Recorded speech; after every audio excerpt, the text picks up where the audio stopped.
ইসলামী bank news top 10। স্বাভাবিক হয়ে আসছে পার্বত্য পরিস্থিতি, খাগড়াছড়ি ও রাঙ্গামাটিতে 144 ধারা প্রত্যাহার। পাহাড় অশান্ত হলে ক্ষতি সবার, বলেছেন বস্ত্র ও পাট উপদেষ্টা অবসরপ্রাপ্ত brigadier general M Sakhawat Hossain. টানা 112 দিন পর খুলেছে ঢাকা বিশ্ববিদ্যালয়, ক্লাস শুরু হলেও পরীক্ষা নিয়ে উদ্বেগ।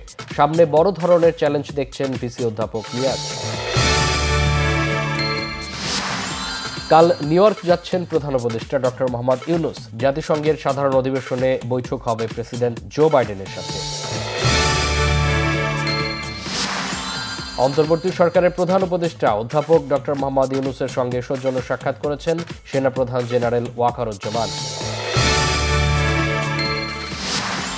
নদীর পানি কেবল রাজনীতি নয়, কূটনীতি, অর্থনীতিও, বলেছেন পরিবেশ, বন ও জলবায়ু পরিবর্তন মন্ত্রণালয়ের উপদেষ্টা সৈয়দা রিজওয়ানা হাসান। ভারতে ইলিশ রপ্তানির পক্ষে নয় মৎস্য মন্ত্রণালয়, বাণিজ্য মন্ত্রণালয় নিজে থেকেই 3000 টন রপ্তানির অনুমোদন দিয়েছে, বলেছেন উপদেষ্টা ফরিদ আক্তার। আশুলিয়া ও গাজীপুরে কয়েকটি কারখানা বন্ধ, পরিস্থিতি নিয়ন্ত্রণের চেষ্টায় সেনা সদস্য সহ আইন শৃঙ্খলা বাহিনী।